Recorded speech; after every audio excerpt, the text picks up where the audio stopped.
Hello, everyone. This is Kathy Barnette, and you are inside another episode of the Kathy Barnette Show. Today, I have with me Brandon Straka.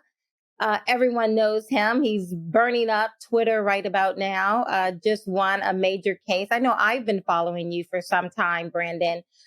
Many years ago, when I knew you as the Walkaway guy, the founder of the Walkaway movement, which was just burning up the pages all across social media as Black people, white people, didn't matter, gay people, straight people, everyone was getting literally woke. They were becoming awakened to the lies of the left. That's how I was introduced to you. But let me just start just a little bit, just like 5 seconds, right before you became the founder of the Walkaway movement. You were a cosmetologist. Yeah. Yes.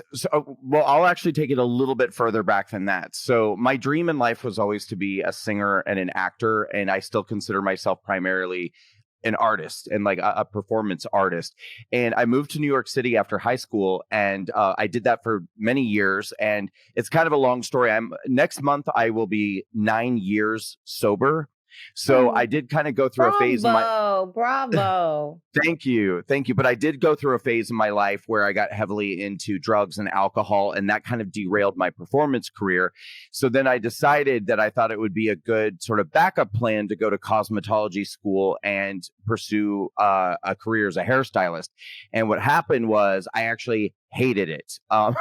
So I only did it for a couple of years. You got to deal with people. They don't like it. The color's not what I thought. Okay, yes. Go ahead. Yeah. It just was a lot of things that I didn't think it was going to be. And then I had this awakening that happened just a few years after I started doing hair, totally unexpected. Next thing I knew, I put out a video and started Walkaway, and now I absolutely love what I do.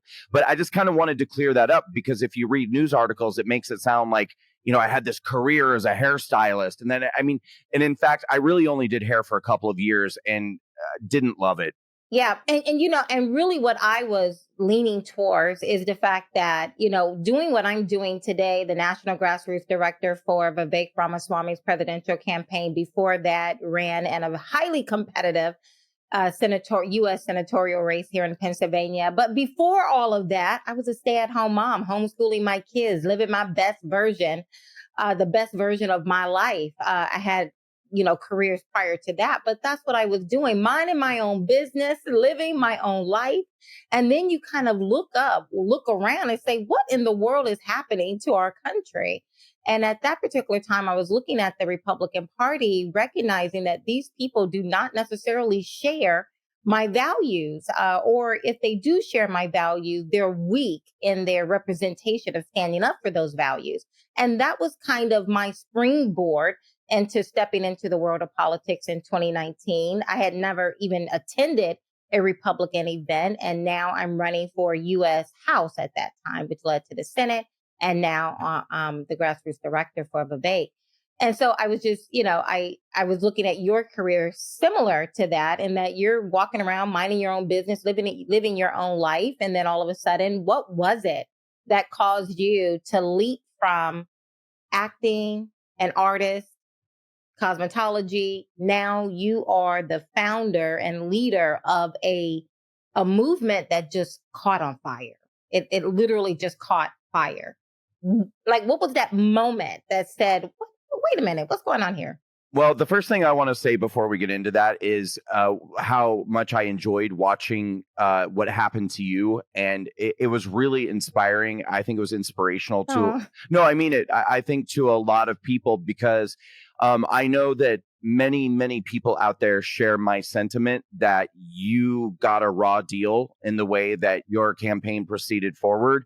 I think many of us wish that you had been the person that, the establishment had gotten behind, because I think you would have won. I think a lot of people feel that way. And I just wanted to let you know it was a really inspirational kind of almost David versus Goliath thing that we were watching happen with you. And a lot of people were behind you. So I I hope you know that so many people support you and are behind you. Yeah. And let me just say, because I think you and I are cut from a similar cloth, because when you're in the battle, I had blinders on. I was fighting for my life. I was fighting for what I believe to be the direction our country was headed in, and we were about to win.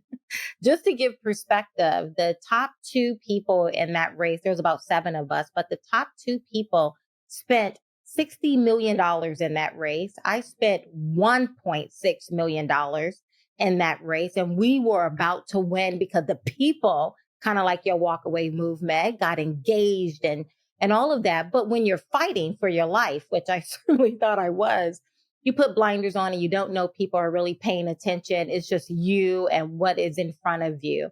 And then when it's all over, the dust settles. I'm traveling all across the nation and I hear what you're saying now. So many people coming up and say, I was watching you and that inspired me. And I'm grateful for that. And likewise, Brandon, you and I have never really spoken prior to this. We had a meet cute at some point in life years ago, but you probably don't remember that.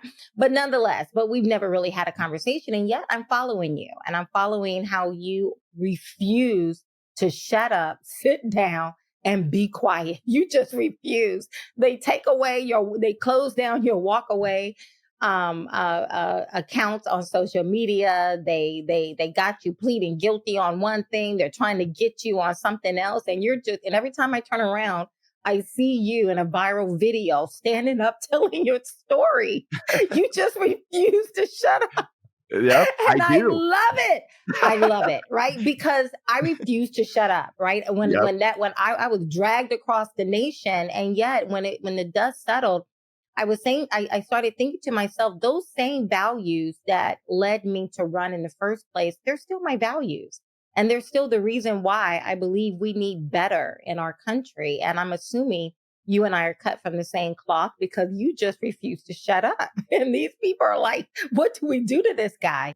Yeah, I think we are. I think we are cut from the same cloth. And I think that you probably share my experience and my sentiment that it's not just a left versus right thing.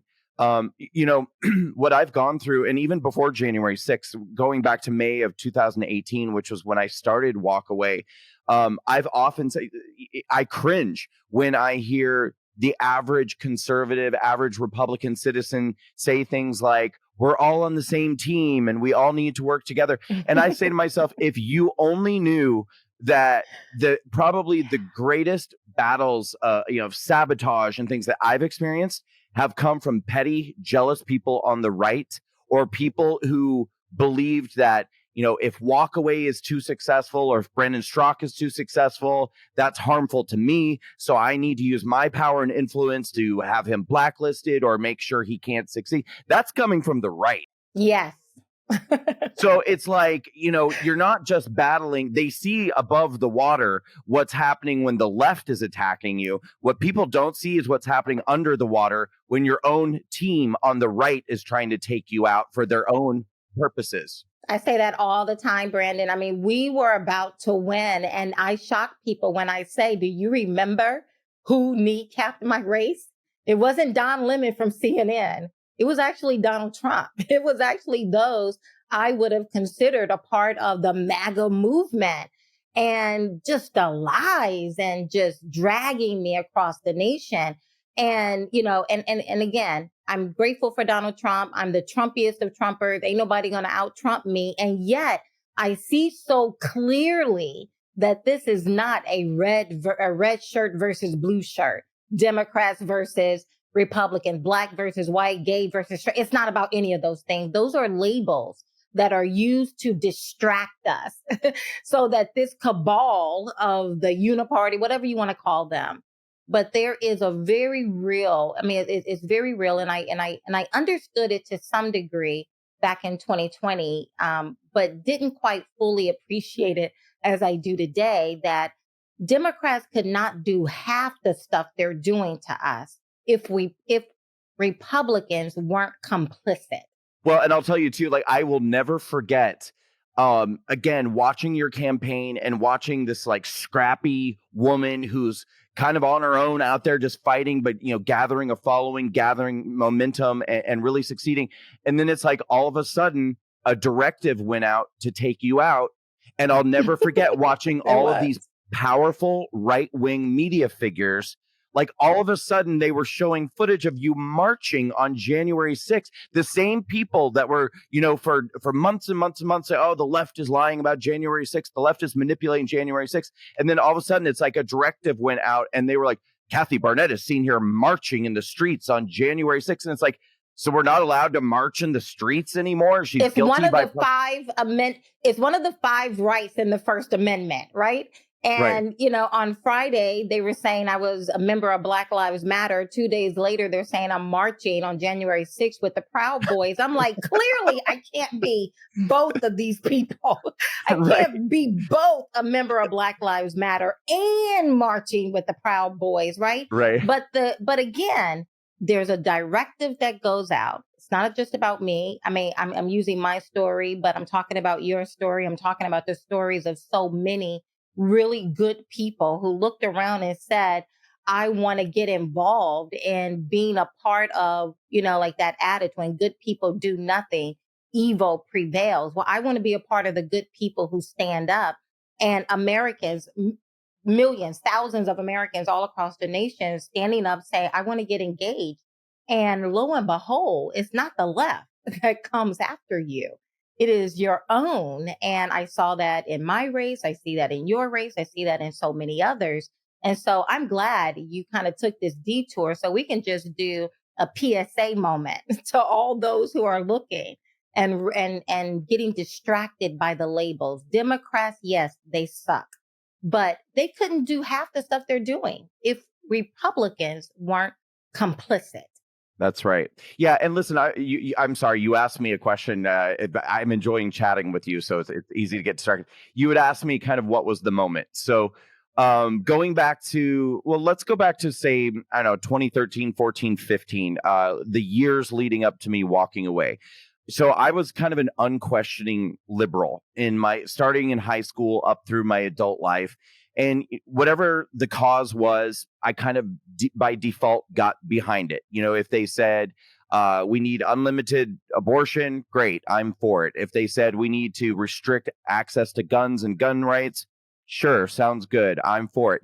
If illegal immigrants have a right to come into our country and pursue the American dream, sounds good to me. What kind of horrible monster would be against that? And but once we started getting closer to, say, 2015, there started to be this shift that I was becoming uncomfortable with, where we were constantly talking about race and privilege and victimhood and hierarchies and systemic oppression and things like that. And it was kind of I don't know if it was a new conversation, but it felt new to me, and it felt like it was definitely becoming prevalent. And then it started to really become very specific. Male privilege, white male privilege, gay male privilege, straight white male, and all of this stuff. And even within the LGBT community, and, I don't think it's a secret, like I'm a gay man, but within my own community, a hierarchy started to unfold there too. I mean, there are literally left-wing organizations and publications that would put out a privilege hierarchy chart to show you where you fell on the chart. And they started putting gay white men at the top of the privilege hierarchy. And then by the time you got to the bottom, it was like, lesbians and black lesbians, and then trans black people and stuff. And I remember thinking to myself, I grew up at a time, I was an adult in the 90s and the early 2000s. And I remember, my own lived experience of going at a time when if you would go to gay bars or gay neighborhoods, you weren't necessarily safe. And many times I would witness my own friends, we'd come out of bars and I have experienced vans pulling up and people jumping out of vans and just beating up gay guys and then getting in the van and driving off. That wasn't happening to lesbians, and it wasn't happening to trans women. And so I was kind of like, we're privileged now, like the gay men, like we have it so easy, And so I started to get really uncomfortable with that and thought it was very weird. And it just kept intensifying and intensifying. And then that kind of led us into 2015. I was very behind Hillary Clinton. I actually was pro Hillary. I know. I was actually pro Hillary in the Obama days. Like, I wanted Hillary to win the nomination over Obama. But once Obama won, I was like, okay, I'm all in for Obama. But I that's how far back my, Hillary devotion went. And, then Donald Trump announced he was running for president. And at first I thought it was a joke, like a lot of people. And then he started to gain so much momentum and steam and build this MAGA movement. And I think it became a real threat to the establishment and to the left, the liberal media, the left wing establishment.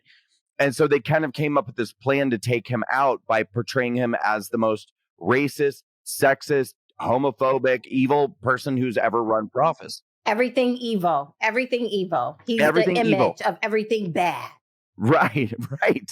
And so long story short, he ended up winning the election, and I was shocked and outraged and scared and confused. And the media that I trusted had told me that she was going to win in a landslide, and he had like a 3% chance of winning. And they also had told me many things, like he called all Mexicans rapists and a number of other things. But this moment really stood out to me where they said that he mocked a reporter's disability. And I believed everything that they said. So when he won, that was one of those things that just stuck in my gut and really made me feel sick. And so in January of 2017, around the time he was about to take office, I went on social media and I said that I would never be able to understand how anyone could vote for a man who was capable of mocking a reporter's disability. And that's when somebody reached out to me privately with a video entitled "Debunking that Trump Mocked the Disabled Reporter." And when I first saw it, I was like, I was just like, oh my God, this is gonna be more like Fox News brainwashing, right-wing propaganda. And then I watched the video, and it showed very compellingly and conclusively that this was a voice and a bit and a gesture that Donald Trump has done for many, many years when he's imitating anybody who's flailing because they're caught in a lie, because they've done something dishonest. And so it showed very clearly that he was not making fun of that reporter's disability. He was making fun of the fact that that reporter, who happened to be disabled, was caught in a lie. And it opened my eyes for the very first time to the possibility that the media that I had been trusting was capable of taking a moment, spinning it out of context, and really making up a story completely to try to manipulate my emotions and exploit my feelings. And then all of a sudden I thought to myself, how often is this happening and what is going on? And that led me on a journey of research. And that is the beginning of truly a very powerful movement that I see gratefully is back up and running again. And so I'm very excited to see it, because I think there is a tremendous amount of misery that is about to unfold on our nation. I think it's in the works, and it is very daunting for me. It's very discouraging and sad, but nonetheless, I think a lot of people are on the precipice of waking up to a new reality. So just be prayerful for our nation, everyone. But I think that you're going to have a number of people who are going to be flocking, looking for something, looking for someone, looking for a voice. And so I'm very grateful that the Walkaway movement is up and running. But now we have January 6th. 2020 happens. We all know what happened in 2020 for those of us who do not suffer from Trump derangement syndrome. Not only were there a lot of shenanigans going on, but there was clear theft as well. I know that's not a very popular thing to say. I filed the very first lawsuit because I ran in that particular race. And I filed the very first lawsuit in the nation because I saw what was going on in my own race. So I was there. I witnessed it. I know, but whatever. But now we come to January 6th, and I was there. I had a great time. I had a wonderful time, like every other coming together. You were the one with the horns, right? You were wearing the horns. No, I was not. No, I was not. But I had an amazing time. I sang, we prayed, we listened to Donald Trump tell the same old stories he had told before. And then, I had organized like 3 buses. I don't remember how many buses I took down there, but we all had a wonderful time. Got back on the bus, got halfway home. My husband calling me saying, "Babe, where are you?" The world is coming to an end as we know it, right? I had no idea. But what we saw in a large degree was Hollywood at its best, I think. And I think that now as more and more videos are being released, as Vivek has said a number of times, it appears more likely than not that what happened in January 6th, that we were not told the full story. Now, with you, Brandon, I know that I think it was like right after that, you pled guilty to some charges. You want to talk about that a little bit? Yeah. Well, one charge. So, all right. So what happened with me was I was actually a scheduled speaker who was supposed to be speaking at a permitted event on Capitol grounds after the event at the Ellipse. So the plan, as I had been told, was always to march from the Ellipse to the Capitol. There's a second stage there, and there were going to be dozens of speakers speaking. I was one of them. So I was on my way to the Capitol and approaching from the east side. And I always like to really clarify this because it's very important. So the media footage that the left-wing media has just relentlessly put in people's faces of people struggling with police officers and breaking windows and things like that was happening on the west side of the Capitol. And remember, the Capitol is a huge building. Yeah. It's huge. It would take a very long time. I wish we had a map actually so that we can actually see this. But after you guys listen to this, put it on pause and then go get a Capitol. So go ahead, Brandon. A Capitol map, a map of the Capitol. Go ahead. Yeah, Brandon. Or look at an aerial view of it to see, if you were on the west side, how much time it would take to walk around to the east side. But so I'm approaching, coming in from the east side. On the west side of the building is where people had been fighting, struggling, breaking windows, things like that. And as I'm approaching from the east side, I start getting text messages from people around the country, friends who are watching on television saying, "We're hearing on the news that people are going inside the building and like something's going on." And I thought to myself, that sounds interesting. So I started shooting a video.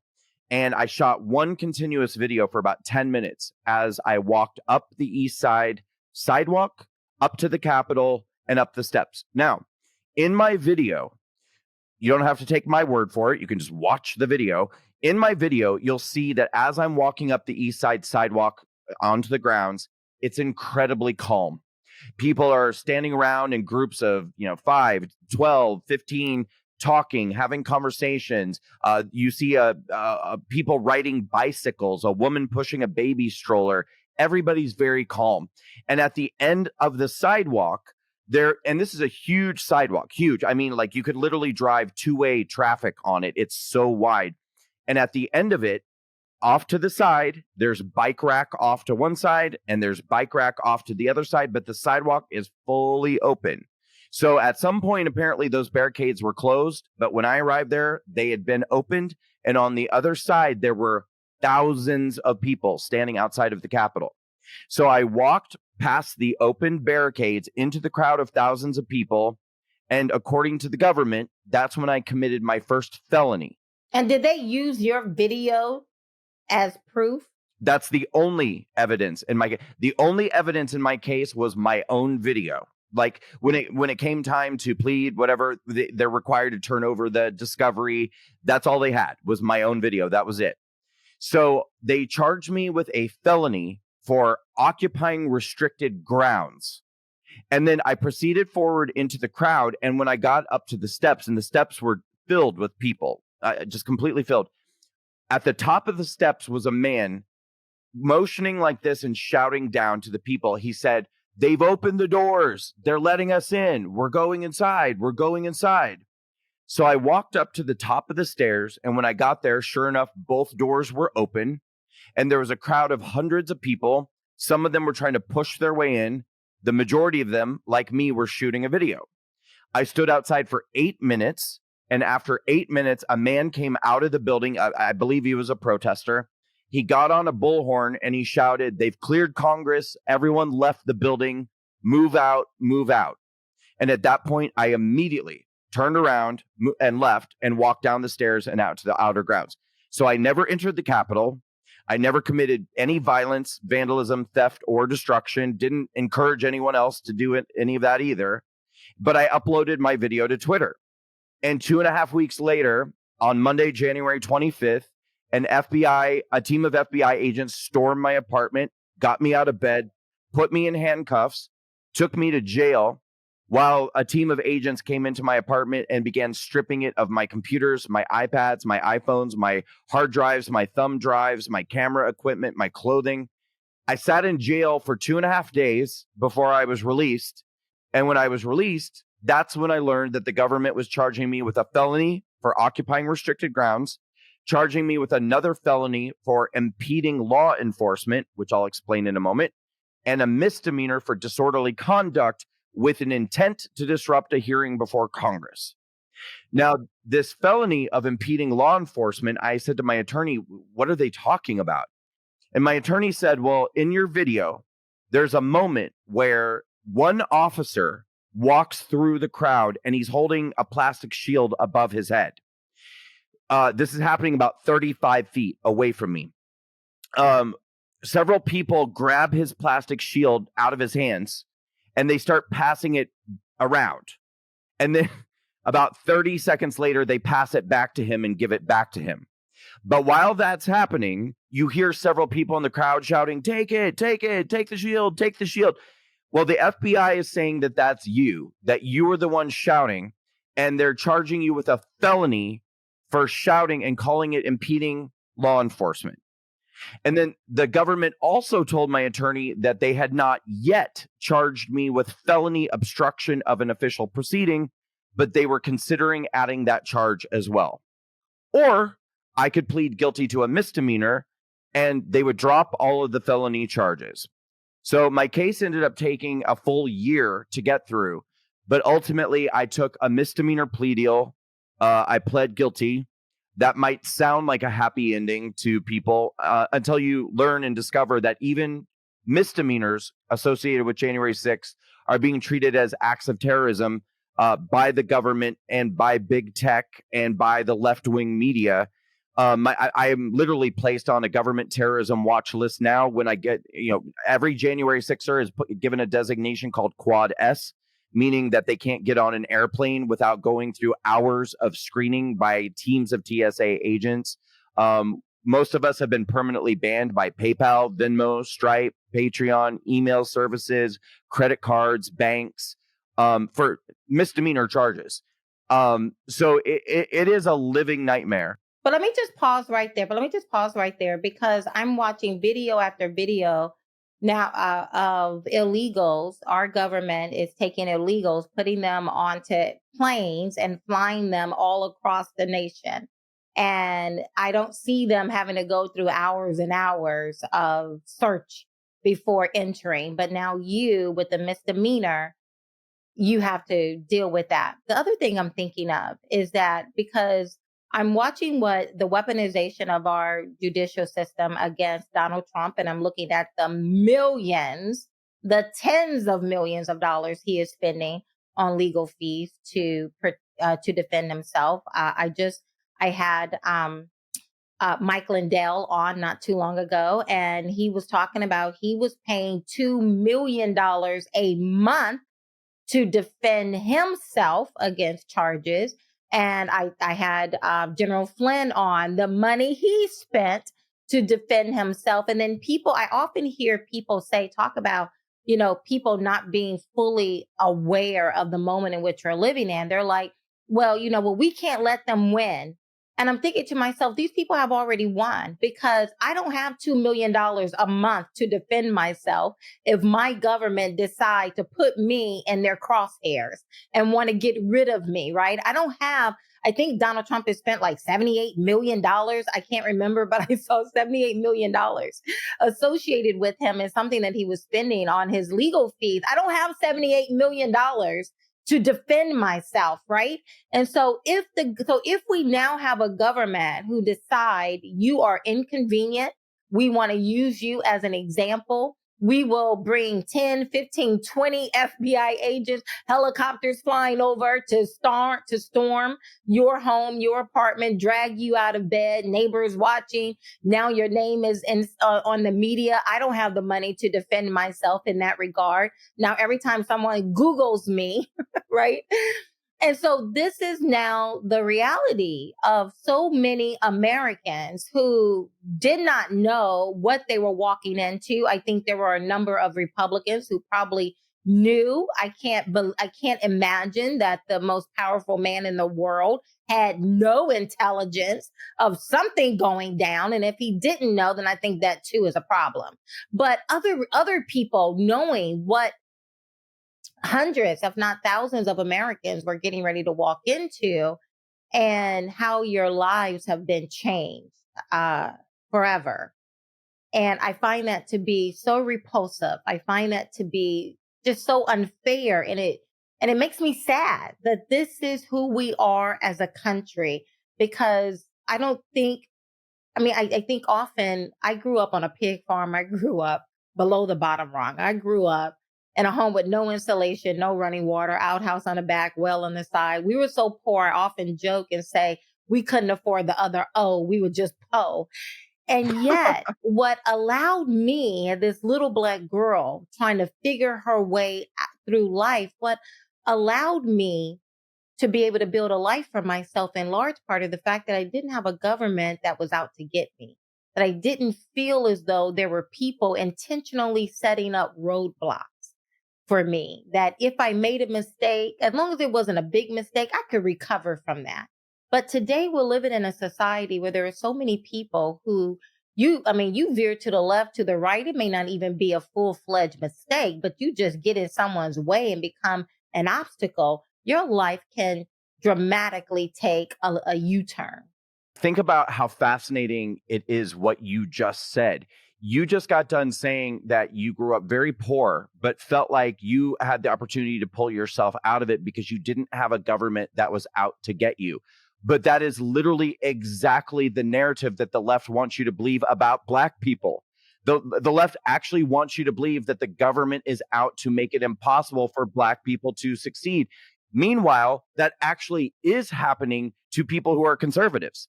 Like exactly what the left is saying that the government is doing to racial minorities. I mean, this government has said that the greatest threat to our country is white supremacists, white nationalists, and that's just code talk for Trump supporters. No, a woke white woman is perhaps the most evil person. They will stand toe to toe in my face and tell me I don't know what it means to be Black.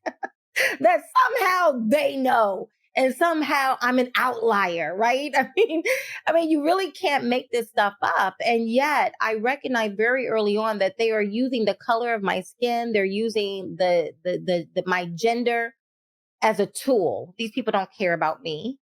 Like they're using your sexual orientation. These people don't care about you, but they will use whatever they need to use as a tool in their hands to get what they want, which is ultimately control and power, because that leads to influence and wealth. And that's the reality. But what is so insidious, however, is watching the entrapment, is watching our government. I think we all, had some degree of trust that, we're all Americans and we all want the same thing. We may disagree on how to get to the end goal, but ultimately we are one nation under God, indivisible, right?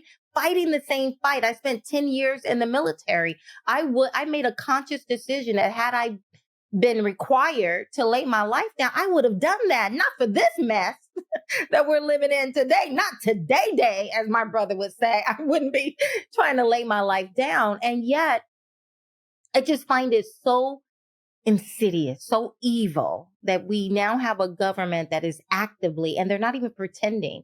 They have taken off the mask and they're just doing it in a full Monty on all of us of what it is that they're doing to everyday Americans. And I find that to be extra evil. Hey, everyone. Just want to interrupt the podcast for a moment to tell you about a special offer. Mike Lindell has done it again. As usual, he's out there in the world finding solutions to problems we all have. My towels solved a problem that we all had with towels. You go into the store, they look so pretty, they look so soft, they feel soft, they look lotiony, and then you get them home and they don't actually dry your body. Well, that's why Mike Lindell made my towels. They actually work. They're soft and they absorb. And now MyPillow is excited to announce 2 brand new lines of my towels. Now, what makes them the best towels ever is that they're now made with a 100% long staple Sherpa cotton. This is a comb ring spun cotton that makes my towels even softer and more absorbent than ever. And now you get a 6-piece set for an amazing introductory price of $29.98. Now, you know that's not happening.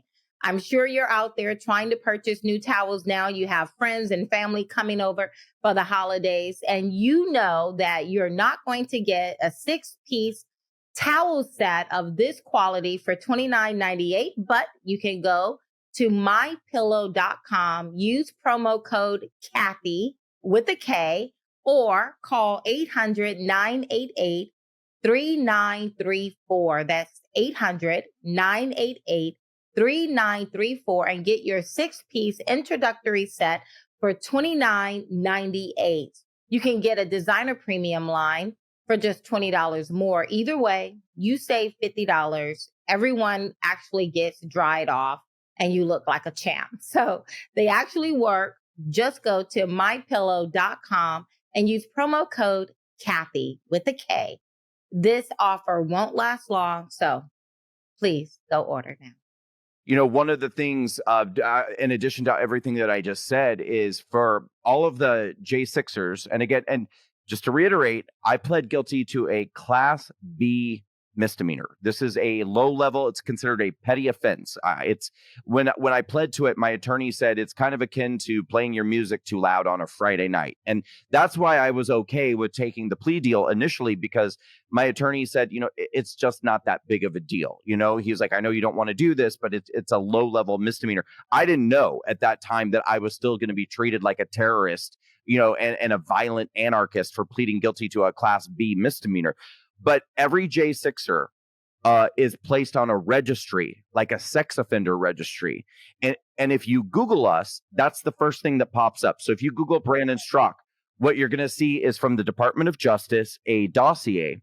And what they've done, which I think is absolutely so evil and twisted and sick, is that the first thing that you see when you open these dossiers is everything that you were charged with and accused of, but not convicted of.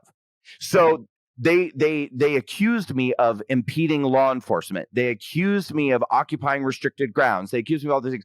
That's all listed out, but they don't bother to mention that those charges were dropped and that I was only convicted of a Class B misdemeanor for disorderly conduct. So every day of my life, everything that I post on Twitter or Facebook or whatever, I have sometimes hundreds of people dropping in my comments and saying, you impeded law enforcement on January 6th. You attacked police officers, you whatever, because they Google and that's the first thing that they see.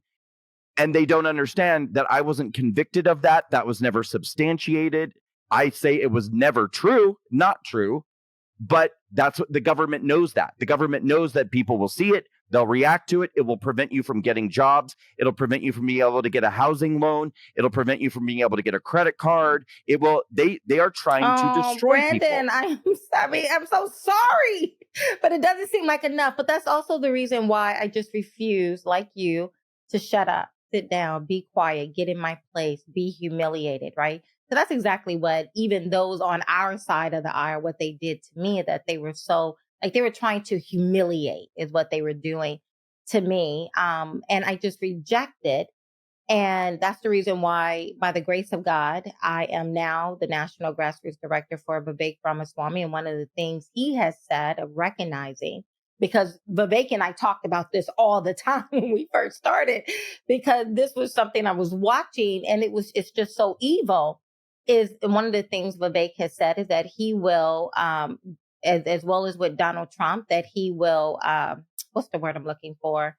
He will pardon all nonviolent January 6ers, as well as several others, Donald Trump being included, that he will pardon Donald Trump as well of all these trumped up weaponized charges against him. And I mean, and I think that is where we are. But well, may I say something really quickly about what mhm. you just said? Because I actually had the opportunity to spend time with Vivek just 2 days ago, which was really cool. His team invited me to spend the day with them in Iowa and on the bus.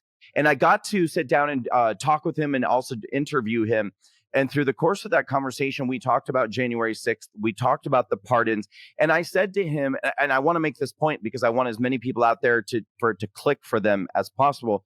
I said, you know, it's not enough to just say that you're going to pardon the nonviolent J6ers, because you need to understand so many people have pled guilty to committing violence who did not commit violence because they felt that they had no choice to, like you said, they don't have millions of dollars to defend themselves. They're going to lose in the DC district. They're going to lose against the government. So you might as well just take the plea and say you did something you didn't do because you don't have a choice. So these cases have to be examined one by one. And these people need to have an opportunity to explain why they said they pled guilty to violence, because it's very likely that they didn't actually commit violence, and they deserve to be pardoned as well. Yeah. And I'm so sure Vivek listened to that. Yes, I think so. Yes. No, I know so. He has. Okay. He does. He does. I mean, you know, I often tell people that he is the male Indian version of me, but just with a lot more money. It's like, if you like the fact that I'm conservative and all these things, he's the male Indian version of me, just someone with a whole lot more money. Let's fast forward, because it wasn't enough that the government did all that they did to you that you've described to us. Now you think, okay, whew, this is behind me. I'm just going to try to get myself together and move forward. Then these jokers, they're just so evil. They're so evil. They're so evil. What do they do next, Brandon? You're minding your own business. You're trying to pull your life together. Then what do they come and tell you? So in September of 2021, this would be about 9 months after I was FBI raided, arrested, and my case began. I get a knock at my door, and I go and open my door, and there's a process server there who hands me a stack of papers about this thick, telling me that I am being sued by a George Soros-funded nonprofit law firm out of Washington, D.C. called Lawyers Committee for Civil Rights Under Law. They have a long established history of using millions and millions of dollars to engage in lawfare against conservatives and Republicans to destroy their names, their reputations, and bankrupt people. And what they did was they went out and found 8 black and brown Capitol police officers and used them as plaintiffs in this case to sue me and a couple of other people under the KKK Act, alleging that I was involved in a conspiracy to attack black and brown people, a white supremacist attack against black and brown officers on January 6th, suing me for 6 counts, including assault and battery and conspiracy to violate civil rights. And so this case actually moved forward into discovery. I had to spend an additional $150,000 defending myself in that civil case alone. And once we got into discovery, we finally were able to start compelling answers from these 8 black and brown officers and asking them questions like, okay, you're saying Brandon Straka is responsible for your injuries and assault and battery against you, even though he was never accused of assault and battery in his criminal case. So where were you? Where were you when this happened? And what we learned is that in all 8 instances with all 8 defendants, none of them were even on the same side of the building that I was on when I was at the Capitol. And one was at home, right? One of them, Officer Michael Fortune, was in Maryland at home. But nonetheless, accusing me of violating his civil rights and of assault and battery and causing his injuries. So it's taken almost 2.5 years and $150,000 to get to this point. But as of now, all counts against me were dismissed, and I prevailed in this case against the Soros-funded law firm and the defendants. Congratulations, Brandon. Congratulations. You deserve that. but you deserve so much more. I think we all deserve so much more. I mean, when I was on the ground, I spent 1,500 miles every single week for 15 months driving all across Pennsylvania because I didn't have the $60 million my opponents were spending. But I have time and I had energy and I had a better message and I was out there beating the ground.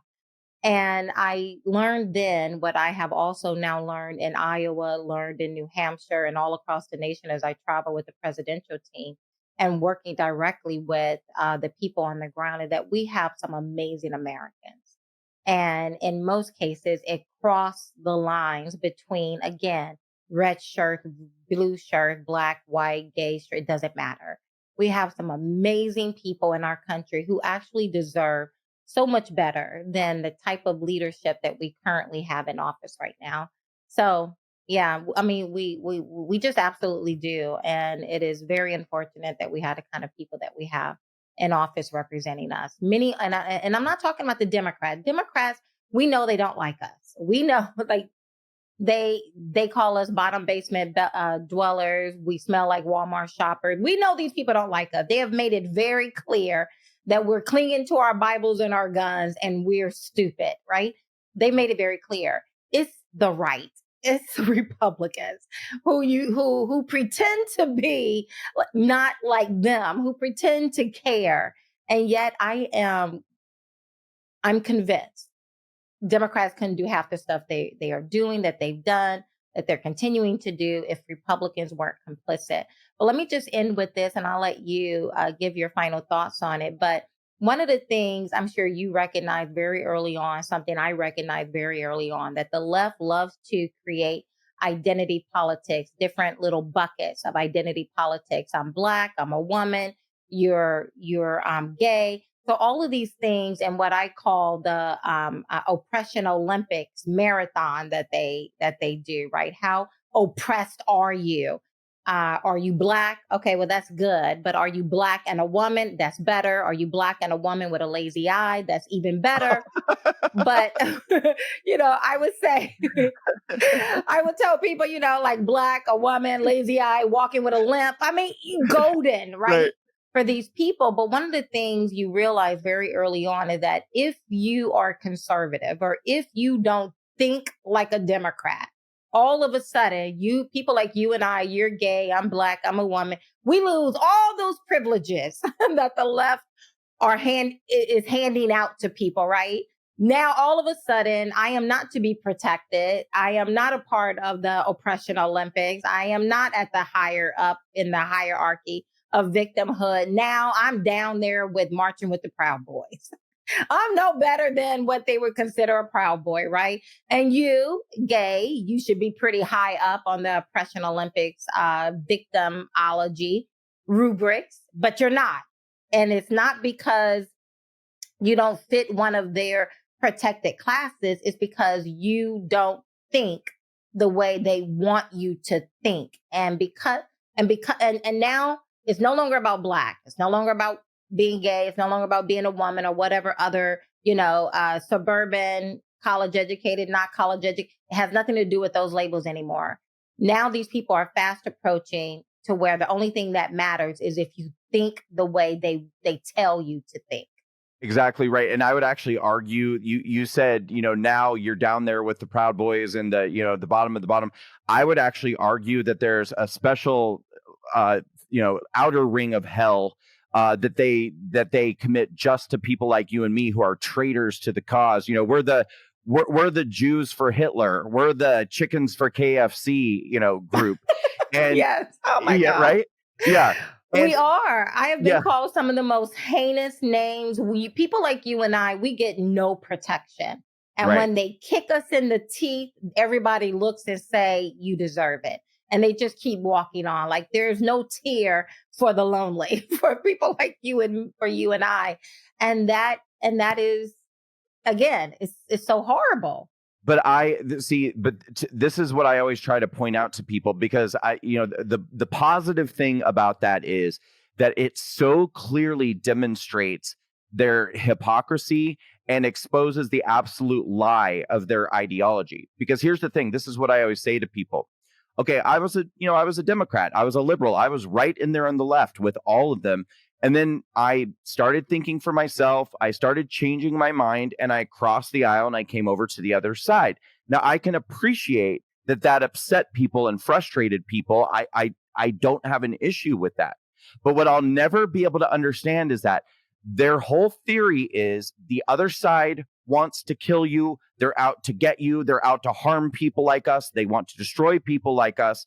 So I think to myself, yeah, but I came over to this side of the aisle and I've become very successful, very well loved. If what you're saying is true, I'm in an excellent position to make change from the inside of this group on the right. Why would you not want to ally with me? You can stay a Democrat, you can do your thing, but you would think you don't want, if you're afraid of these people and you think that this group of people is out to kill you and destroy you and take your rights away, why wouldn't you want to partner with people like yourself who have gone to that side and are being listened to by people on the right and use that opportunity to affect change so that you don't have to be afraid of these other people? They don't want that. They want to kill people like you and me because they love the narrative that they're existing in a state of oppression and fear and that the other side's out there. They don't want to give up that lie. So that's why they hate people like you and me, because we prove that what they're saying isn't true. Well, it's a part of, I agree 100%, 100%. But it's a part of their identity. When you no longer believe, but again, Vivek talks about it. I was talking about it. So many people are talking about it, but Thomas Sowell talks about it.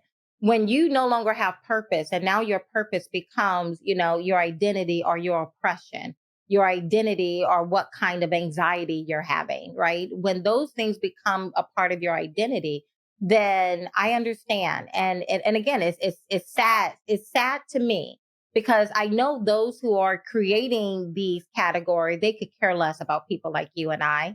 They just want to use us as power in their hands to accomplish what they want. But to those of us who are the tools in their hands, you're right. You have to make a decision that I know, somebody is playing with all of us. But now I want to be in a position where I can have autonomy over my own thoughts, more autonomy over how I want to live my life. And I no longer want to be played as a tool in the hands of somebody else. And they get all the benefit and we get very little. Yeah, absolutely true. And it's like, it's remarkable to me. I mean, again, I came over to the right. I started WalkAway. It became this very successful thing. And, their whole thing is that, the right will prevent minorities from being able to have all the opportunities that other people have and to have the same success as other people have. But I came over to the right and I actually created those opportunities and that success. And I have done those things. And they hate me for it and they want to destroy me for it. So they don't actually believe in wanting to empower minorities and give more freedom to minorities, because freedom means also the opportunity to choose for yourself. If you can choose, yes. Yeah, if you can only be a Democrat, if that's your only choice, then you're not free. But so if I have the option to become a Republican or an independent or support Trump or not support Trump, that is what freedom is. So why are you trying to prevent me from having the freedom that you claim that we don't have the opportunity to have? Yeah. And I think that's why people like you and I are also good within the Republican Party, because the reality is Republicans are beginning to play the same games of the left. And they would like to make you believe you don't have any other options but to do what the Lindsey Grahams of the world want you to do. If they want to send more money to Ukraine and you say, well, wait a minute, why are we doing that? What does a win in Ukraine actually look like? And when do we know we've won? They're like, shut up, you're a Putin sympathizer.